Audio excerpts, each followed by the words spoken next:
Hello दोस्तों, movie की शुरुआत होती है। यहाँ हम एक कार को देखते हैं जो कि एक हाईवे की ओर जा रही होती है। इसके अंदर 4 लोग होते हैं जिसका नाम ब्रेन और डैनी होता है और उनके साथ में 2 फ्रेंड्स भी होती हैं, बेबी और केट। यहाँ वो लोग एक शहर की ओर जा रहे होते हैं। तभी हमें पता चलता है कि बॉबी और ब्रेन रिलेशनशिप में है। साथ ही हमें यह भी पता चलता है कि दुनिया में एक वायरस फैल गया है जिससे भी ये इन्फेक्शन होता है वह मर जाता है। इसलिए लोग शहर की तरफ जा रहे होते हैं। ये कुछ दूर आगे जा रहे होते हैं तो उन्हें वहाँ पर एक गाड़ी खड़ी दिखाई देती है। वहाँ एक आदमी दिखता है जिसका नाम फ्रैंक होता है। एक देखकर ब्रेन सभी को विंडो ऊपर करने को बोलता है ताकि वे सब किसी तरह के इन्फेक्शन से बच सके। और फिर फ्रैंक उनके पास आकर बोलता है उनके कार को पेट्रोल ख़त्म हो गई है, इसीलिए वो उससे थोड़ा पेट्रोल मांगता है, लेकिन यह सुनकर ब्रेन उसे साफ मना कर देता है। वहीं केट की नज़र उसकी कार पर जाती है जहां उसे एक छोटी बच्ची दिखाई देती है जो कि उसी वायरस से इन्फेक्टेड होती है क्योंकि उसकी मास्क पर खून लगा हुआ था। तब ब्रेन को ये पता चलता है कि उसकी बेटी इन्फेक्टेड है। तब ब्रेन गाड़ी को रोड के नीचे से उतारकर वहाँ से भागने लगता है। ये देखकर फ्रैंक उसे रोकने की कोशिश करता है। तभी वहाँ एक टूल की मदद से कार की विंडो पर मारता है जिससे उसका कांच टूट जाता है। लेकिन कार ले जाते समय उसकी कार का फ्यूल नीचे गिरने लगता है ताकि उसकी क्योंकि उसकी टंकी एक पत्थर को टकरा गई थी।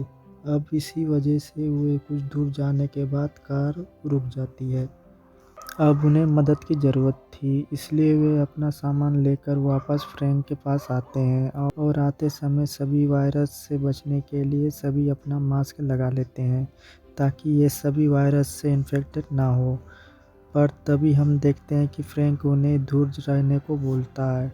ये सभी फ्रैंक से उसकी कार मांगते हैं लेकिन फ्रैंक उन्हें मना कर देता है। ये सुनकर ब्रेन अपनी गन निकाल लेता है।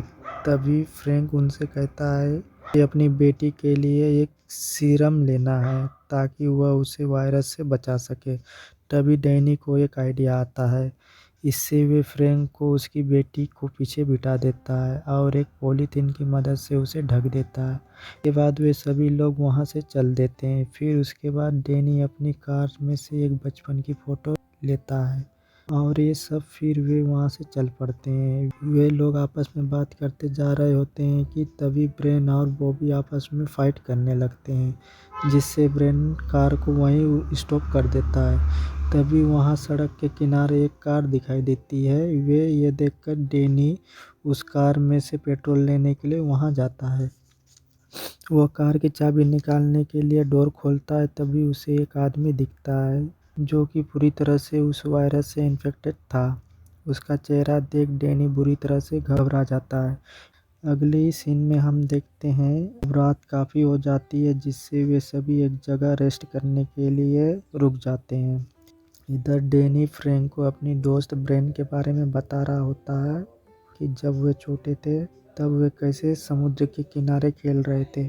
इधर ब्रेन अपनी फ्रेंड बॉबी के साथ रोमांस कर रहा था। तभी उन्हें किसी के कार की आवाज़ सुनाई देती है जिसका कार की कोई पीछा कर रहा होता है। ये देखकर ये लोग आँख को कपड़े से ढककर बुझा देते हैं ताकि उन्हें कोई देख ना पाए। तभी हम कार में से एक आदमी को भागते हुए देखते हैं और तभी वो पीछा करने वाला उसे मार डालता है। इसके बाद हम अगले दिन सुबह को फिर से निकल जाते हैं। तभी वहाँ पर एक लाश दिखाई देती है जो कि एक टावर में बंधी होती है। इसके बाद ये सिटी के अंदर पहुंच जाते हैं जहाँ वह देखते हैं कि यहाँ इस वायरस के डर से वहाँ कोई भी नहीं दिख रहा था। इसके बाद वो युवा हॉस्पिटल में पहुंच जाते हैं। तभी बॉबी ब्रेन से कहती है कि मैं यहीं कार में ही रुकूंगी, तुम लोग हॉस्पिटल के अंदर जाओ। इसके बाद ये लोग हॉस्पिटल में जाते हैं। वहाँ पर बहुत से लोग वायरस के कारण मरे हुए रहते हैं। तभी केट किसी को भागते हुए देखती है। ये देखकर उसकी पीछा करती है। जहाँ जाने पर उन्हें एक डॉक्टर दिखाई देता है। फिर फ्रैंक उसके पास जाता है। उससे सीरम के बारे में बात करने लगता है। तभी हम देखते हैं कि 2 छोटी लड़कियों का सर्जरी करने वाला ही था कि तभी फ्रैंक उसे गन दिखाकर उसे ये सब करने से रोक देता है। फिर वह गन नीचे रख कर वहाँ से चला जाता है।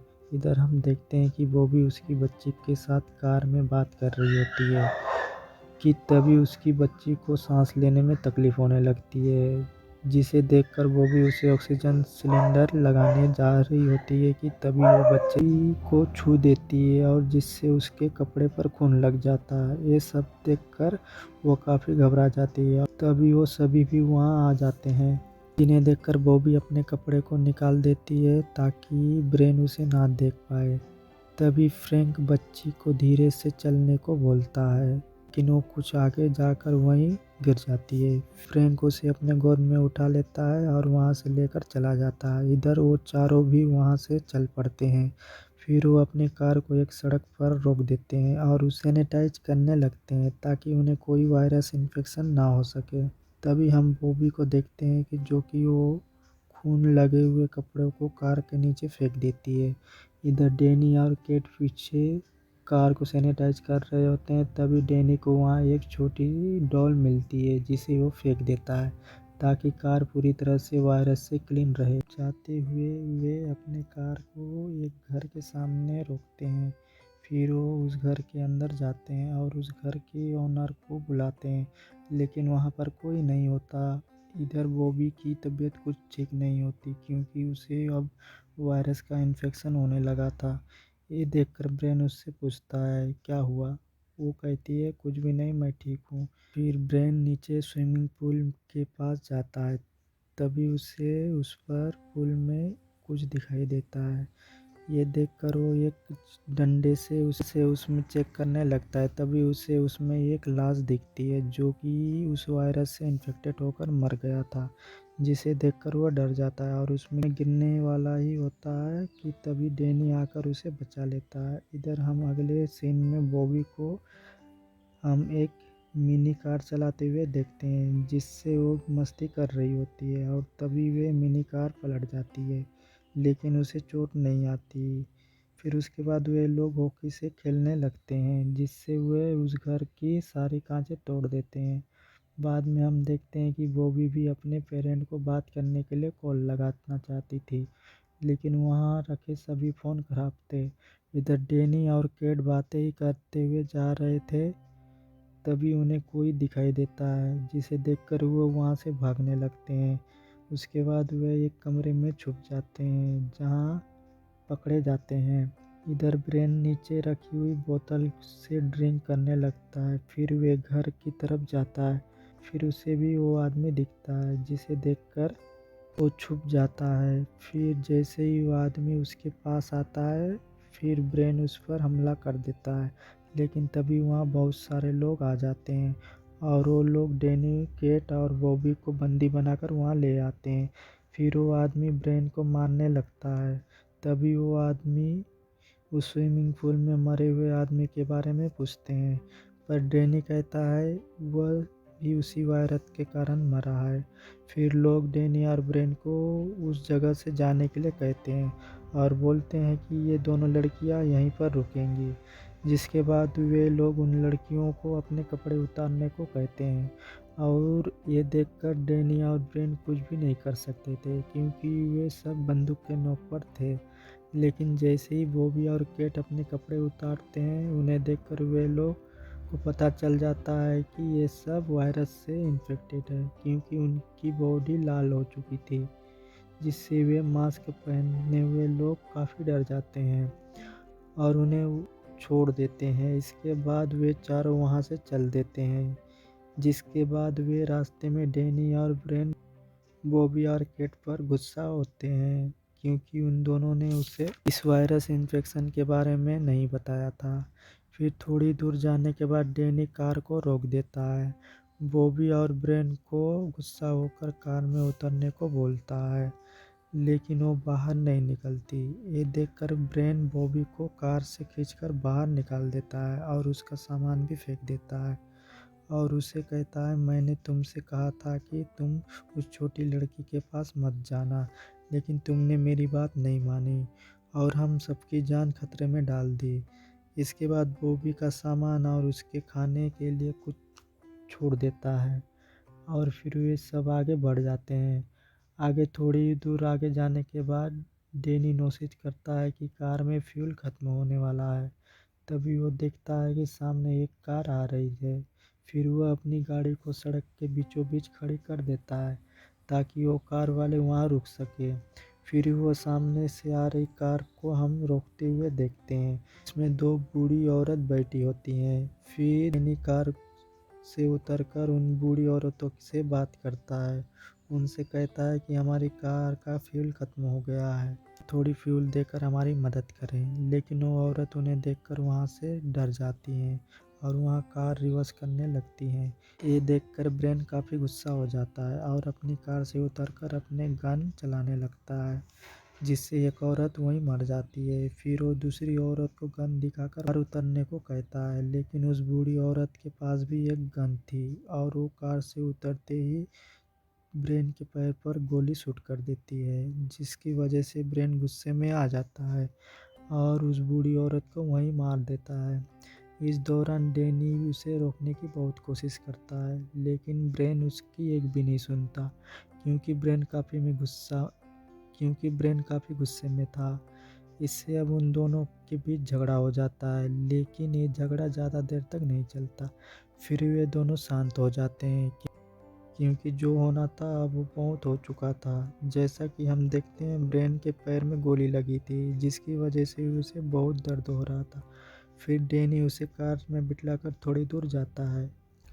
वहाँ उन्हें एक घर दिखाई देता है। यह देखकर ब्रेन के लिए दवा लेने जाता है। तभी घर में जाते ही डैनी एक कुत्ते को देखता है जो अपने मालिक को खा रहा होता है क्योंकि उसका मालिक मर चुका था। तभी वो कुत्ता डैनी पर भी हमला कर देता है, लेकिन डैनी उसे शूट करके मार देता है। फिर वो वहाँ पर रखी दवाइयाँ लेकर वापस कार में आता है। फिर डैनी ब्रेन के पैर से गोली निकालने लगता है और वो भी तभी देखता है कि उसकी पैर पूरी तरह से लाल हो गया है। यानी ब्रेन भी पूरी तरह से वायरस से इन्फेक्टेड हो चुका है क्योंकि उसने अपनी गर्लफ्रेंड बॉबी को गले लगाया था और उसे छुआ भी था। जिसके बाद अब डैनी और केट ब्रेन को पीछे बिठाकर आइसोलेट कर देते हैं, जिससे कि उन्होंने एक बार बच्ची को रखा था। फिर वो वहाँ से आगे बढ़ते हैं। फिर वे दिन भर सफ़र करते करते रात हो जाती है। फिर रात होने पर वो तीनों लोग एक जगह पर रुकते हैं जहाँ केट डैनी से कहती है, हमें ब्रेन को यहीं छोड़ देना चाहिए क्योंकि अगर हम उसके साथ रहेंगे तो हमें भी वायरस का खतरा हो सकता है, जिसकी हालत वायरस की वजह से काफ़ी ख़राब हो चुकी थी। इसी वजह से वह पर सो जाता है। यह देखकर डैनी रात को कार की चाबी गन लेता है और वहाँ वापस कार में आकर कार को स्टार्ट करने की कोशिश करता है, लेकिन गाड़ी स्टार्ट नहीं होती। तभी हम देखते हैं कि ब्रेन की नींद खुल जाती है और वो कार के सामने आकर खड़ा हो जाता है। फिर वो देखते हैं कि कार की चाबी ब्रेन के पास है क्योंकि वो चाबी उन्होंने लिया वो उसकी कार की चाबी थी जिसका फ्यूल ख़त्म हो गया था। फिर केट डैनी को गन दिखाती है और उसे शूट करने को बोलती है। ये देखकर डैनी ब्रेन की कार की चाबी मांगता है, पर ब्रेन कहता है कि तुमने मेरे साथ गलत किया है, तुम्हें ऐसा नहीं करना चाहिए था। पर डैनी कहता है मुझे कार की चाबी दे दो। पर तभी ब्रेन कहता है तुम मुझे मार दो क्योंकि मैं तड़प तड़प कर नहीं मरना चाहता हूँ, फिर चाबी ले जाओ। ये देखकर डैनी उसे शूट कर देता है और चाबी लेकर वहाँ से चला जाता है। इसके बाद डैनी अपनी बचपन की बात बताता है कि कैसे वो दोनों ब्रेन के साथ रहा करते थे। फिर वो उसे एक ऐसी जगह ले जाता है जहाँ ब्रेन के साथ रहा करता था और इसी के साथ मूवी यहीं पर ख़त्म हो जाती है।